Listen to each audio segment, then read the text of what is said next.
우리에게 평강을 허락하여 주신 주님, 주 안에서 나아가는 우리 성도들이 다 될 수 있도록 주여 함께하여 주옵소서.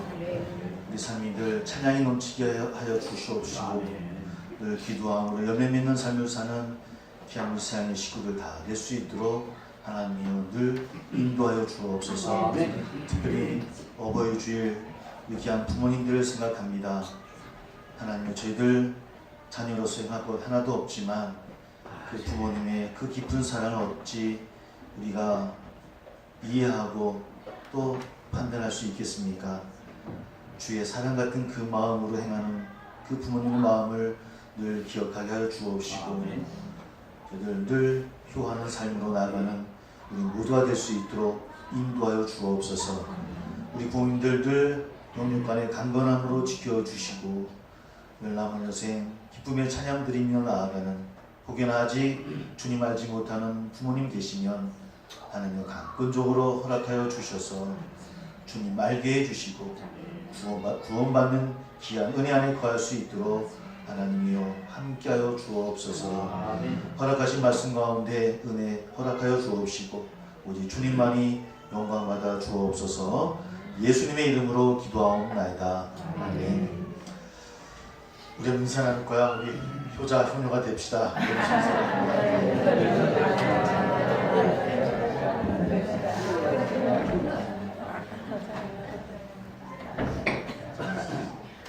이 이야기는 저도 부끄러워서 사실은 목사 입장에서 1년에 한두 번 뵙기도 힘들어서 죄송한데, 그래도 하나님은 효자 효녀를 좋아하시는 것 같아요. 그런 마음으로 나아가는 우리 모두 되기를 원합니다. 몇 년 전에 송하영 목사님의 옥중 어머니께 드린 편지를 읽어드려서 한번 함께 눈물을 흘렸던 기억이 나는데, 오늘은 우리 말씀 나누기 전에 우리 주기철 목사님께서 옥중에서 어머님에 대해서 쓴 편지가 있습니다. 이 편지를 쓰시고 나서 3일 후에 세상을 떠나시게 되어지는데, 마지막 그분이 남긴 말이 그 간수한테 끓인 숭늉 한 그릇 좀 마실 수가 없어 라고 이야기를 하고 그리고 세상을 떠나셨다고 하죠. 이분이 옥중에서 쓴 주목사님의 편지를 잠시 함께 나누고 말씀을 나누겠습니다. 어머니, 제가 마지막으로 두 손 모아 어머니께 용서를 구하면서 무난 인사드립니다. 자식을 아끼지 아니하는 부모가 어디 있으며 부모를 생각지 아니하는 자식이 어디에 있습니까? 내 어머니, 나를 낳아 애중지중 키우시고 가르치신 은혜 태산같이 높습니다. 어머님을 복용하지 못하고 잡혀다니는 불효자의 신세에 어머님 생각이 더욱 간절합니다.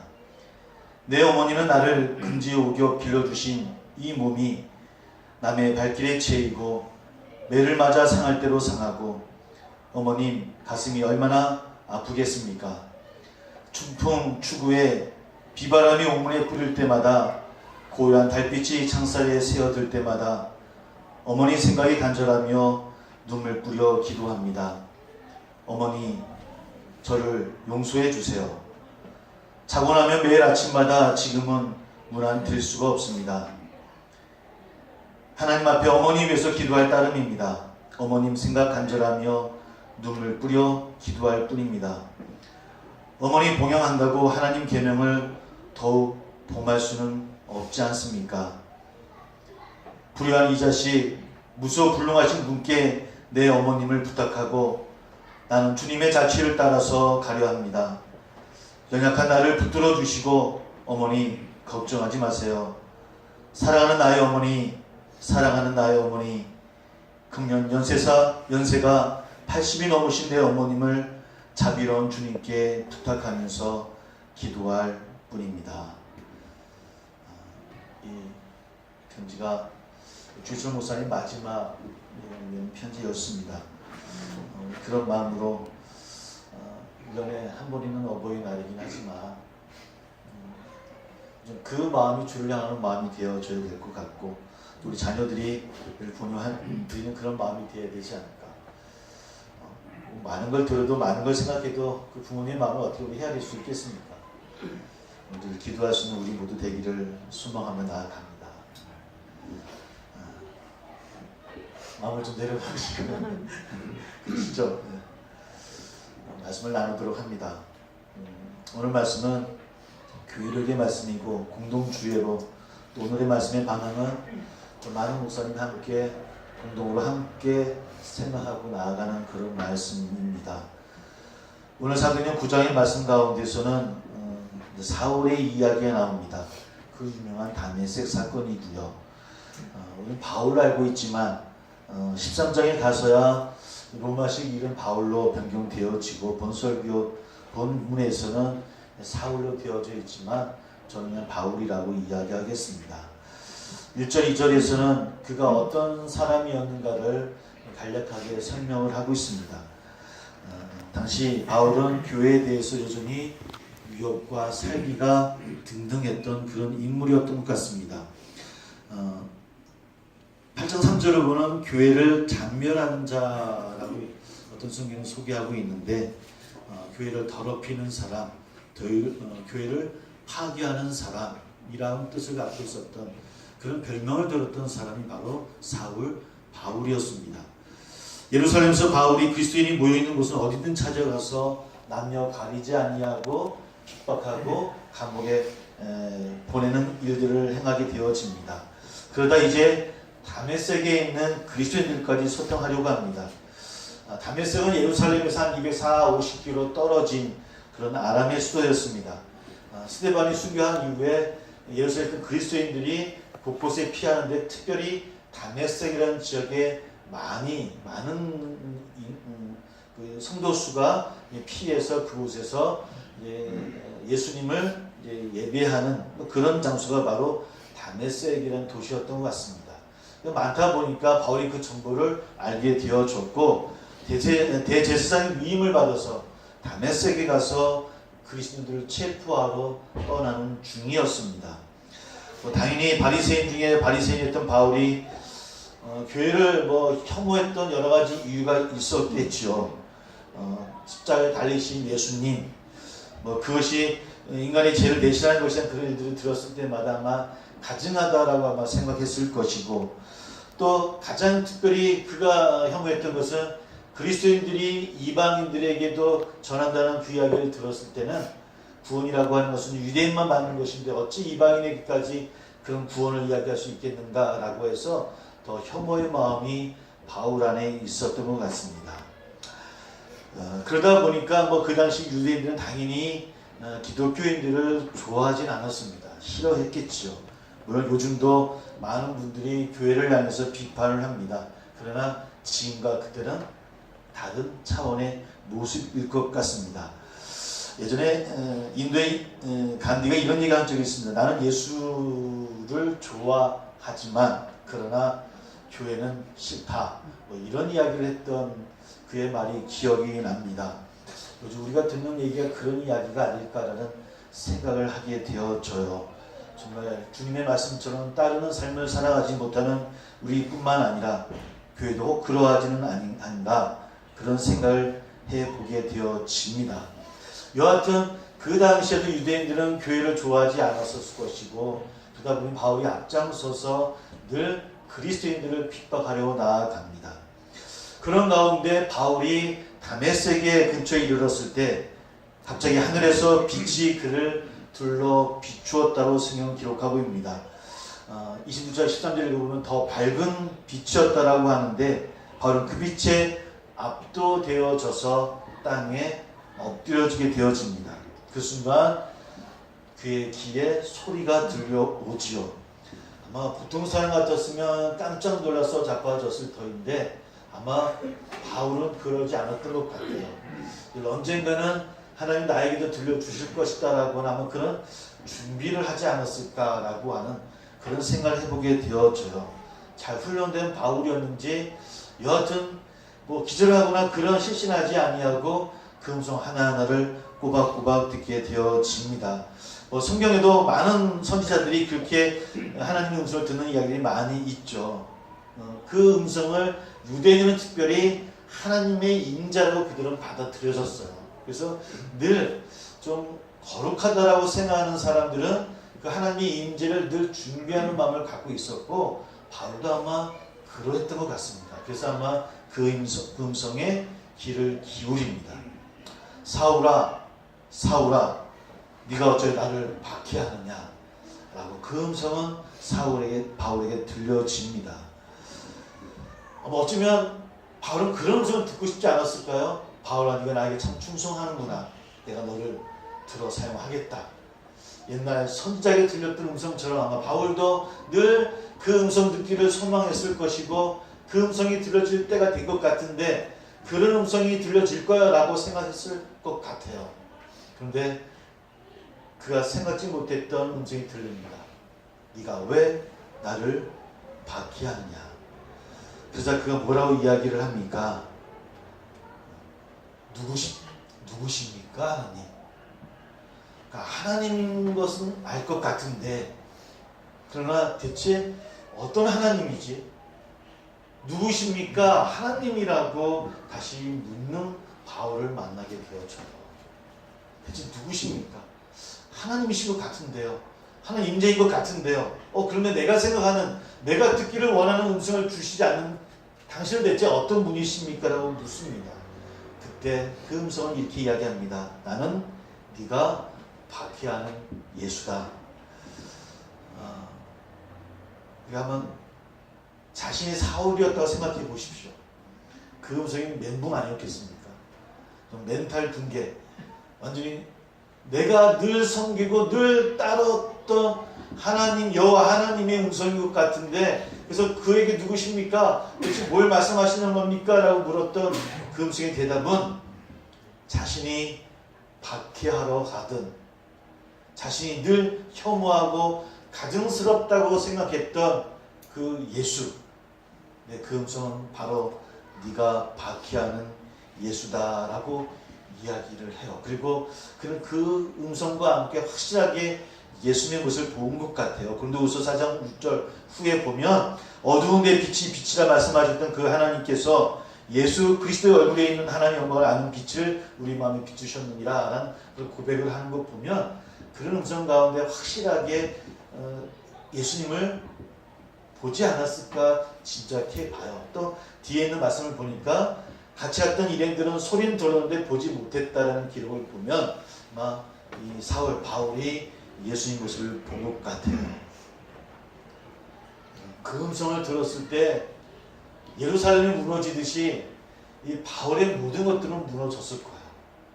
돌 위에 돌 하나 남기지 아니하고 아마 그의 모든 가치관과 지금껏 살아왔던 모든 인생의 모든 것들이 다 무너지는 경험을 그 음성과 봄을 통해서 아마 그는 경험하게 되었을 것 같아요.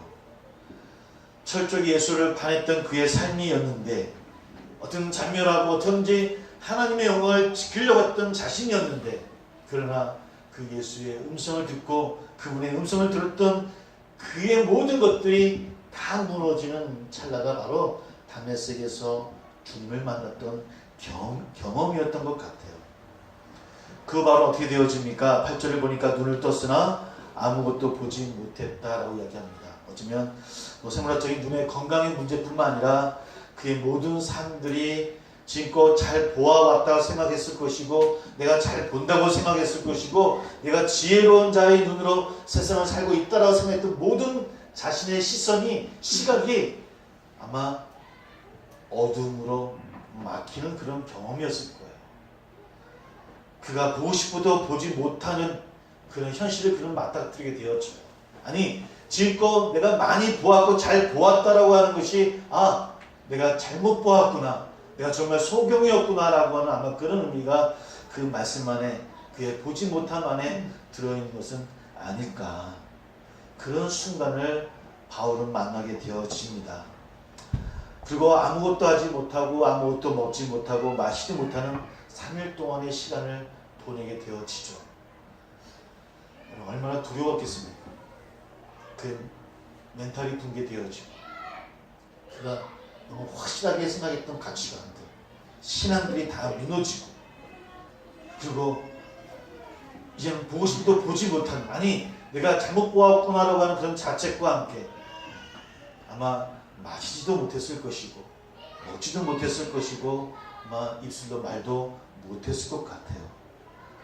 어쩌면 그 다메섹 사건은 1차적으로 바울에게는 하나님의 심판이었던 것 같아요. 그가 잘못 살아온 삶에 대한 하나님의 심판이요, 그것을 깨닫는 바울의 모습을 우리는 만나게 되어집니다. 어쩌면 이런 바울의 모습을 보면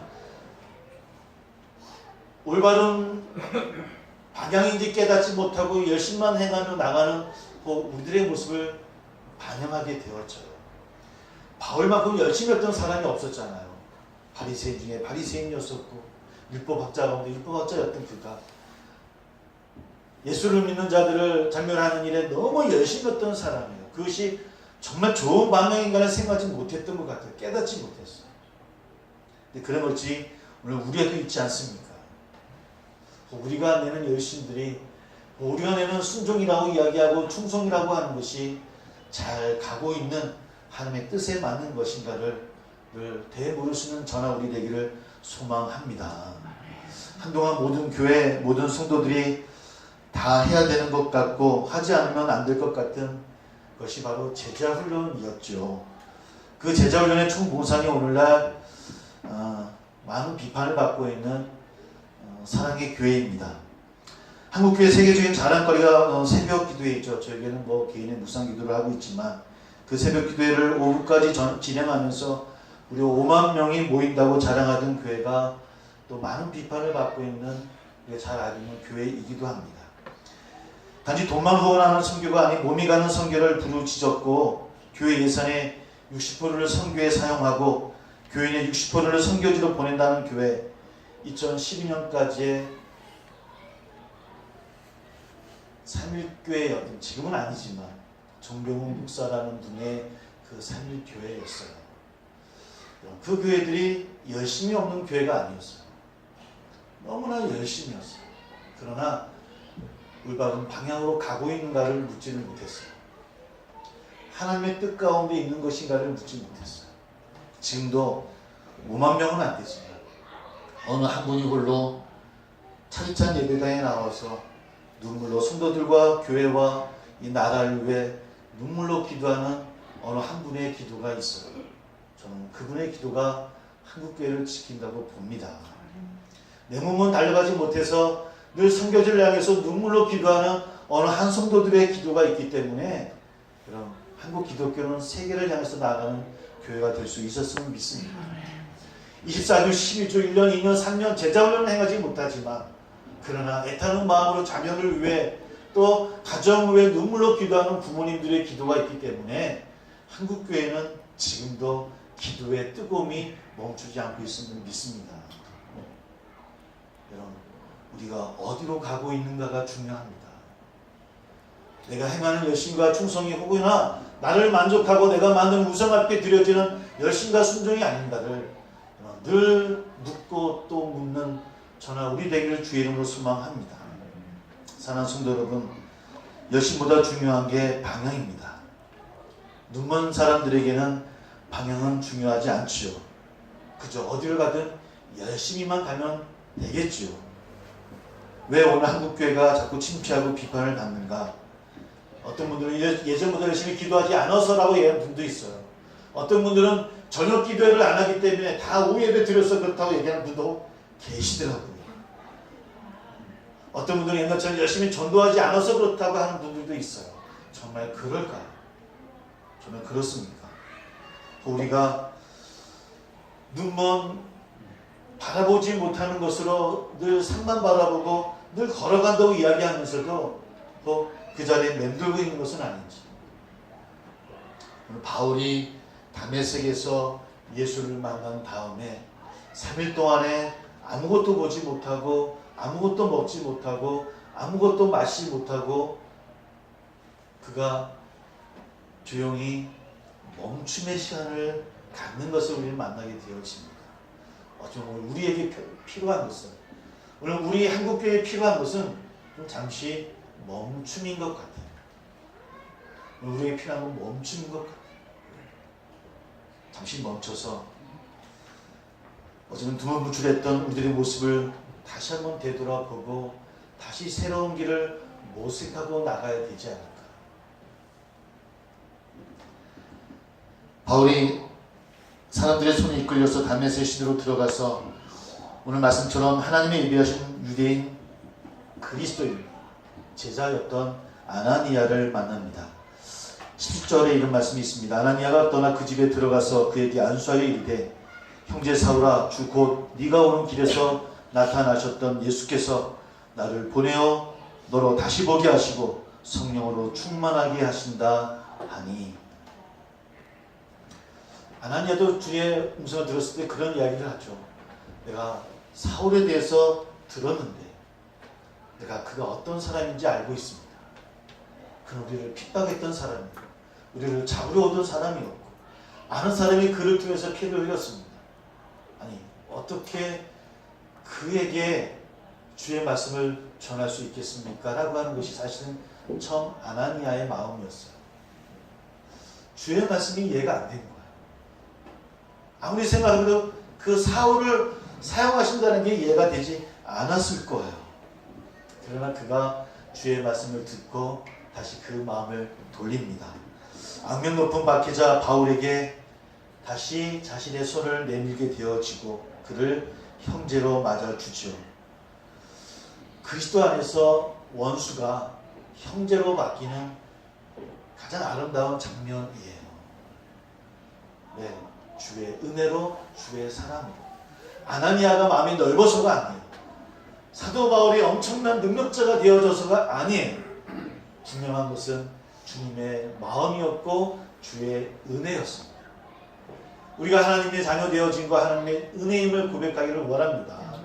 내가 잘나서가 아니라 내가 능력이 많아서가 아니라 행한 것이 많이 있어서가 아니라 그저 우리를 자녀로 부르시는 그저 달려오셨던 하나님의 그 아버지의 은혜요 사랑이었어요.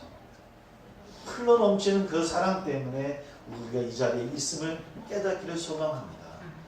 그리고 한 형제가 되어주고 한 씨가 되어질 수 있는 것, 이것 또한 하나님의 은혜예요. 우리가 성격이 좋아서가 그런 게 아니에요. 우리가 마음이 넓어서가 아니에요. 그것을 깨닫게 되어지고, 물론 이런 결단까지 하기까지 아나니아와 그 주변에 있던 사람들이 얼마나 좀 두려웠겠습니까? 정말일까? 괜히 갔다가 바울이 잡아가는 건 아닐까? 내가 잘못 듣는 건 아닐까? 아마 두려움이 있을 거예요. 괜히 말을 건넸다가 괜히 오해 사고 괜히 갈등만 깊어지는 것은 아닐까? 뭐 그럴 수도 있죠. 그럴 수도 있어요. 그러나 오늘 아나니아처럼 그 마음으로 나아가는 저나 우리 되기를 주의 이름으로 소망합니다. 두려움과 망설임, 또 고통이 있을 것이고 분노가 있겠지만, 그러나 그런 것들을 다 이길 수 있는 것이 부활의 능력입니다. 어쩌면 바울은 다메섹에서 부활을 한 거예요. 새로운 생명을 얻게 되어집니다. 어쩌면 정황상 사도 바울이 3일 동안 아무것도 보지 못하고 먹지 못했잖아요. 아나니아에게 알려줬잖아요. 좀 머리를 쓰면 야, 지도새도 없이 제거해. 그 지도자인데 제거하면 좀 우리 핍박이 덜할 거야 라고 할 수는 있겠죠. 그러나 그런 일이 일어나고 모든 것들이 순조롭게 그들을 맞이하게 되어지고요. 그리고 18절을 보니까 즉시 그 아나니아를 만난 이후에 안수를 받고 난 이후에 어떻게 되어졌다라고요? 바울의 눈에서 기름 같은 것이 벗겨졌다라고 이야기합니다. 그저 눈의 건강의 문제가 아니라 새로운 세상을 보게 되어졌다는 의미가 분명하게 담겨져 있을 거예요. 새로운 세상을 그는 바라보게 되어집니다. 결국 바울은 그때 다시 그리스도 안에서 다시 태어남의 경험을 하게 되어집니다. 그리고 그에게 새로운 길, 새로운 세상이 열렸습니다. 그런 귀한 경험과 체험이 오늘 우리들에게도 있기를 주의 이름으로 소망합니다. 그렇게 바울은 그 즉시 세례를 받고요. 아나니아의 말을 따라서 예수님이 주님이심을 세례를 통해서 시인하고 그 주님 예수께서 아나니아를 보내 눈을 뜨게 하고 성령으로 충만케 하셨음을 깨닫고 받아들여요. 이어서 음식을 먹고 다시 힘을 얻습니다. 그리고 며칠간 머물면서 제자들과 교제를 나눠요. 여러분, 이것이 예수 그리스도의 몸된 교회 공동체가 확장되어지는 첫 발자국이었어요. 오순절 다락방에서 은혜를 받고 초대교회가 시작되어지지만 진짜 시작은 순교를 통해서 흩어졌던 그리스도인들이 다메섹의 바울을 통해서 그 원수를 받아들이고 포옹하면서 그들이 새롭게 공동체가 이방인들에게 확장되어지는 시작이 바로 여기에서부터 시작되어져요. 두렵고 떨리지만 그들을 받아들이고 함께한다라고 하는 것, 그리고 그들과 함께 머물며 함께 교제하고 함께 주의 말씀을 나눈 것 가운데 그리스도의 몸된 교회 공동체는 시작되어지더라는 겁니다. 여러분, 그렇게 우리 세안교회가 늘 매일매일 시작되어지는 교회가 되기를 소망합니다. 또 그런 여러분들의 가정이 되기를 소망합니다. 우리 20절을 다시 한번 함께 읽도록 합니다. 다시 시작. 주시옵 마게도냐에서 예수가 하나님의 아들이심을 전파하니. 아멘. 즉시로 각 회당에서 예수가 하나님의 아들이심을 전파하니. 박해져 있던 사울이 이제는 전파자로 다시 태어났습니다. 우리 가운데 이런 다시 태어남의 역사가 일어나기를 주 이름으로 축복합니다. 기도하겠습니다.